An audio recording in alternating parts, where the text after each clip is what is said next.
I want to get right into it. Before I get to the draft, I wanted to ask you a question because you're so good at breaking down RPO stuff. Everything that I've read about Nick Foles is that he's good with the post-snap read on RPOs.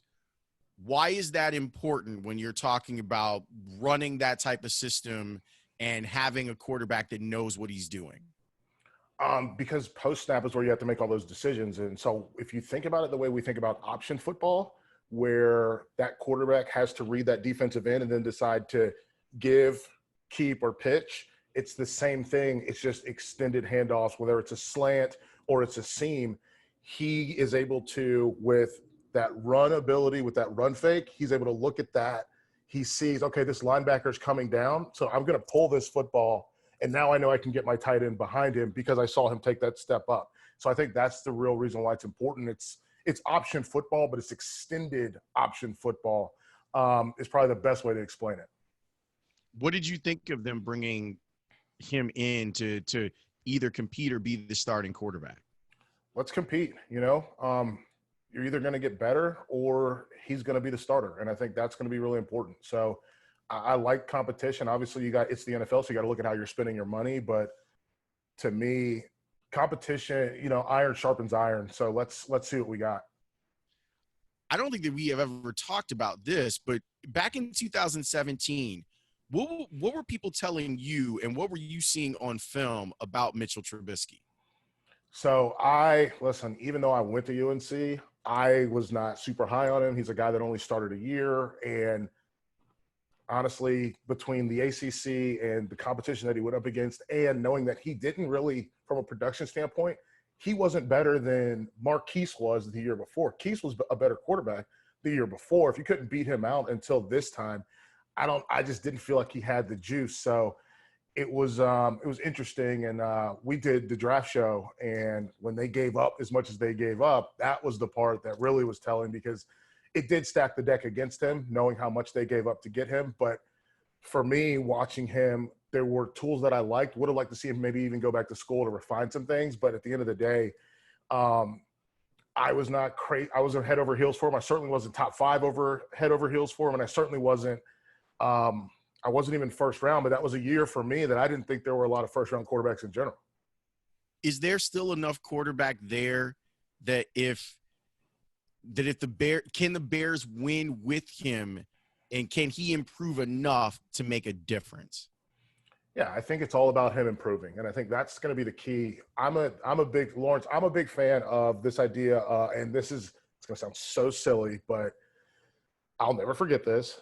The Patriot, the Mel Gibson movie. We know he's a bad person, but he said something to his sons: aim small, miss small. And for me, that's the way that I approach problems and approach improvement. Is I want to get better at this one little thing instead of like I want to be the greatest, broadcaster or whatever in the world.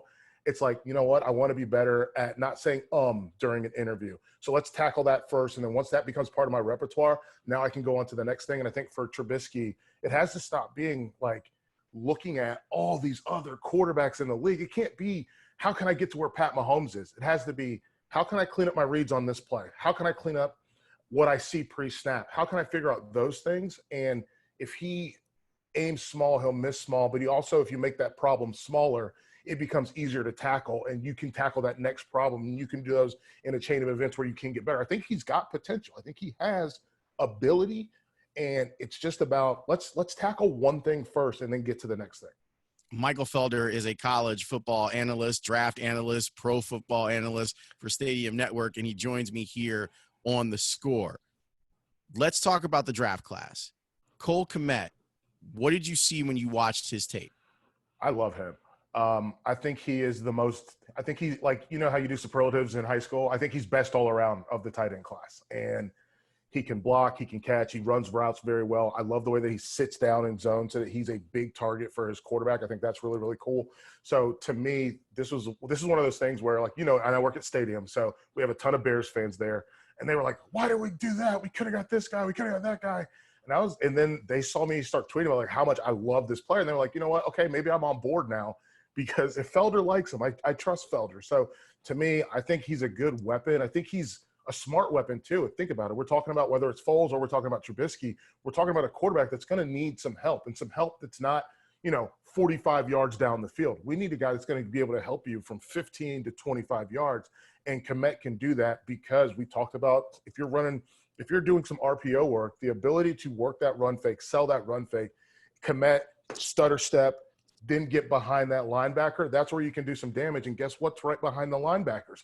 The first downs. And first downs are how you get to touchdowns. So I think this guy can be a first down machine at the next level. There's been a lot of talk, obviously, over the last few days about the difference between a U tight end and a Y tight end. Obviously, Jimmy Graham is a U tight end, and I don't suspect that he'll ever be doing any work of a Y. Kmet seems to be a bit of a hybrid. I would say I have him as a little bit more Y than U, but able to play U. Does that make sense? Yeah, I mean, you can call it a U, you can call it an F, you can call it an H. Either way, it's your move tight end, the guy that you want flexed off the line that can stand outside, and he's athletic enough to do that. But I do see him; he's such a good Y because he's willing to block, and I think that's really important. So, it could be the opportunity where they add some pieces, but I think for me with Kmet, I look at him and I like his ability in line. But I do trust him out of line. And I think that comes to down and distance where, hey, you know what? Because think about this. When you look at the NFL, and I don't know if people watch this in games, but every sideline is holding up numbers, right? They're holding up 11 personnel or 12 personnel or 21 personnel. And if the Bears can get into a situation where it's 3rd and 7 and the team's holding up 21 personnel because they have 2 running backs in the game and 1 tight end in the game, guess what? They keep your base package on the field. Now we motion out. We motion a running back out to the backfield. We motion Kmet we get Kmet out of being in line, move him to that flex spot. Now all of a sudden we have a formation that's a spread, but we have personnel in that's built for playing inline football. And I think that's the key here. So his versatility is good. I love him in line, but he is capable of playing in that flex spot. I'm really excited about Jaylen Johnson. And the more that I talk to people at Utah, okay, I like that reaction right there. What makes you excited about Jaylen Johnson to the Bears?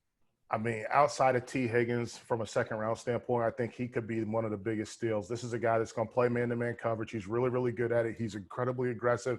I know he played hurt, and that's one of those things that people talk about. Play with that torn labrum, but that to me is toughness. And Utah, and they got some of the meanest SOBs on the football team, and all of those guys are just mean and ruthless, and they take after their coach. And it doesn't matter which side of the ball, because the way that Jaylen Johnson plays corner is the way that Zach Moss plays running back, is the way that these guys all play. And so I look at that, and to me, I love him. He's an all Pac-12 player in a league that we know is like the conference of quarterbacks in terms of kind of historically. And he is a fighter. I love that he fought through the injury. Obviously, it hurt him a little bit when it went to testing, and people got to take a look at what was going on in there. I think he's going to be fine. I absolutely love him as a player. I think he was one of my favorites to watch this season. The kid's a treat to watch because he does all those little things in coverage well. And then it's like, bang, when the ball's in the air, he's like, listen, I'm going to do everything I can to stop this wide receiver from making that catch. I've been trying to explain to people how good Utah's defense was last year. So good. Would you explain how good Utah's defense was last year? They were insane. The way that it's a combination of, I think, 3 things for me. And one of those things is knowing what to do because they're well taught. Whittingham obviously is a defensive-minded head coach, but they're well taught. They know what to do. They understand hammer and splatter. For folks that don't know what that is, hammer is when you come from the outside in. Splatter is when you push something to bounce. And so they understand hammer splatter. They understand leverage. That's what hammer and splatter is all about, is about leverage. They understand gap integrity. So that's one, well taught. The other one is they're multiple. So they play 3-man down, 4-man down. And what that does is confuse people. They disguise coverage in the back end. They'll play 1 high when they're rolling to play 2 high. They'll show 3 deep and then rotate down. And like they do all those things. And I think that's really beautiful. And then the other one, I said it before, man, they're mean.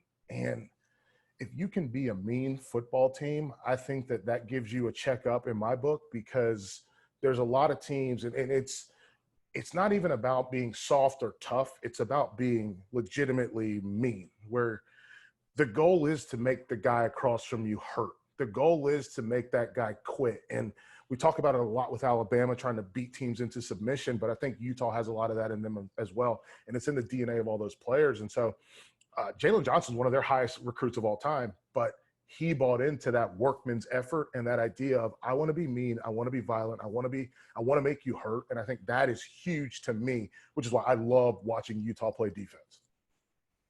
What does it say about him that they would send 7, they go single high, they leave him on an island against the best receivers in the Pac-12?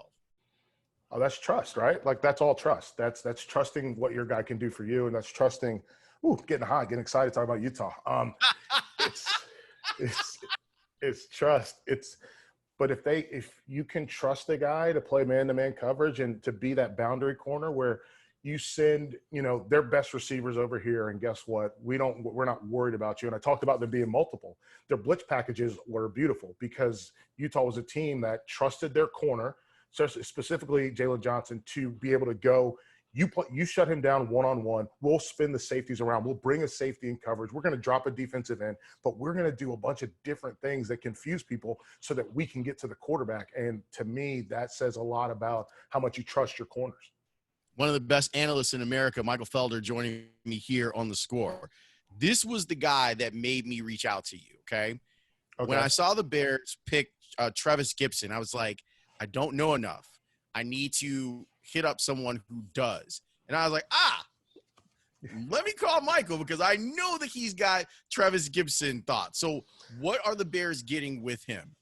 So they're getting a project. I will say that. Don't expect them to come in and just be gangbusters out of the gate. I think that the big key is a lot of you got to look at how production comes. Everybody looks at production and they don't look at how you get that production. And so when I look at his production, he's explosive off the line. He's very quick, and he's got this ability to make himself small, right? And I think that's beautiful. When you have that ability to make yourself small, you can slide past a tackle, slide past a guard, make yourself go through a hole, especially if you're running a stunt or something. But the key for him is I want to see a little bit more of that transition of speed to power, and want him to learn moves. Like, that's the big thing, is moves. He's got to learn some moves. And it's interesting because when you talk about Gibson, I think about him being the opposite of a guy like a Derek Barnett. Derek Barnett came out when he went to Philly and he was super polished, and he had all these pass rush moves and then this counter off this move, and then he could do this, and then he would set you up for this to go back to this. And with Travis, it's kind of the opposite, where he got his wins because of how athletic he was. And so now it's going to be him learning moves, counter moves, setup moves to go make plays. But this is a guy, and kind of following him, he didn't play a ton early, and then he got onto the field and was making plays. He got into the field, he made some plays, but he gained 60 pounds at school. 60 lbs, that's a ton. That's a completely different body type. And I don't want to get fans hopes too super up, but that's the kind of thing that happened to Khalil Mack when he coming out of high school. He was a thin kid, and then he gains this weight and gets bigger. The difference is Mack developed pass rush moves in college, and now we've got to watch Travis try to develop those pass rush moves, but he got so much bigger. And I mean, it's tough to know what to do with your body when you're 21 and you're that much bigger, but he's going to figure it out. I think you give him a chance. I think he's got a great opportunity. I'm intrigued by Kendall Vildor. What can you tell me about him? Played a ton of football. The big thing for me is I want him to be a little bit more aggressive in terms of shooting, in terms of run force and all those things. But he can play man coverage. I think that the key for him, and obviously we talked about Jaylen Johnson is playing man coverage. I think when you look at him playing in man, Vildor playing in man coverage, that's the thing that he's going to excel at. He'll get to camp, and he'll get to whenever we actually get to camp, but he'll get there and we'll get to 1v1s, and that's where he's going to feel the most comfortable. Now it's about finding out how you fit into the scheme of the defense, how you fit into some of the things that aren't playing man-to-man, and that's going to be the tough part, because maybe he becomes a guy that comes in third and long where he can – listen, all you're going to do is cover this slot guy. But the key for him is, I think, growing up in terms of aggressiveness, in terms of, filling off of if your team runs a tunnel screen and your guy blocks down and you got to get in there, being more willing to get in there and do that. with the kid out of Tulane, Darnell Mooney, Mm-hmm. love the explosive speed, 4.38 40. Yep. I look at his size and go, is he going to be able to sustain a career in the NFL? If he is, how does he go about doing it? It's going to be about protecting him, right? Your team's got to look out for you, same way. And listen, if you got a guy, and I think about it the same way I think about Jalen Reagor, who was a first-round wide receiver. You can't have guys beating on him all day, which means you're going to have to hide him. And how do you hide someone from a wide receiver standpoint? You put them in motion, you put them in the slot, you give them things where they know what their release is, and the defense doesn't get a chance to lean on them all the time. Everybody's watching the Jordan doc right now, right? And you think about the bad boys and the way that they leaned on people and just kept beating on you, and by the end of the game, you're worn down. The same thing goes in football. And with Mooney, I look at him and I think he's a guy that you're going to have to protect. And by protection, that means let's run him in motion so that we get this sweep action. We get him not being able to be in press coverage all the time against people. And that's how he can sustain that ability. We've seen it happen with a lot of wide receivers. They're much better off the ball because guys don't get a chance to get their hands on them. I strangely enough watched a lot of Pac-12 After Dark. So I ended up running into a couple of Colorado games here and there. I was looking more at Steven Montez. Like, I found him to be an intriguing prospect, and I was even thinking the Bears should look at him late. Well, they ended up taking one of his tackles, Arlington Hamm. I got to admit that when I watched the game, there was one game where I was like, that guy's kind of interesting. Is he an interesting prospect? Is it possible that he makes this Bears team? Yeah, I think it is.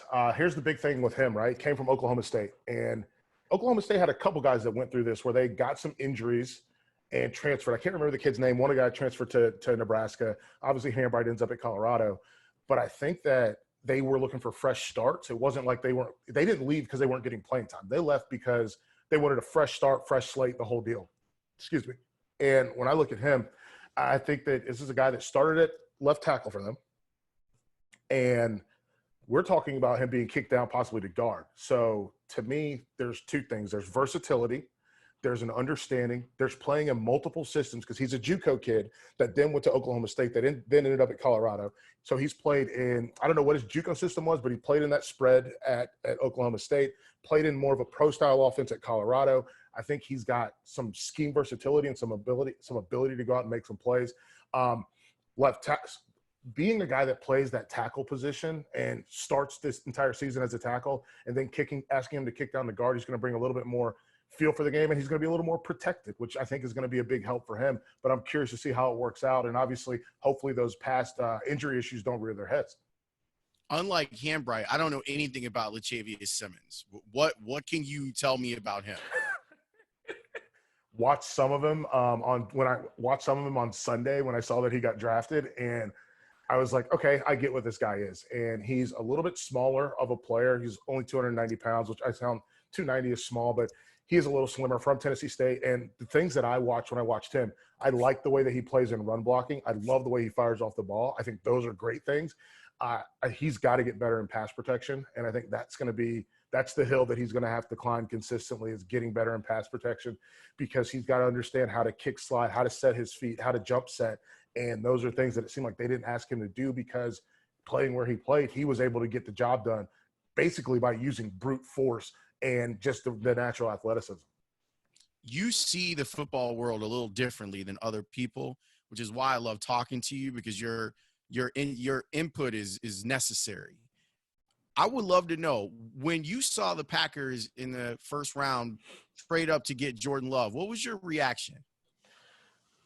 Ooh, I mean, that felt like a shot across the bow. I am a Jordan Love fan. I think that he is definitely a first-round quarterback. I think he belonged in that first round. But it also felt like that was a direct shot at, guess what, Aaron, this is a thing you can't control, and we're going to do it anyways. And it felt like that. And then to go through the draft and not get any wide receivers, it all felt even more like, guess what, this isn't your team. We're taking our power back.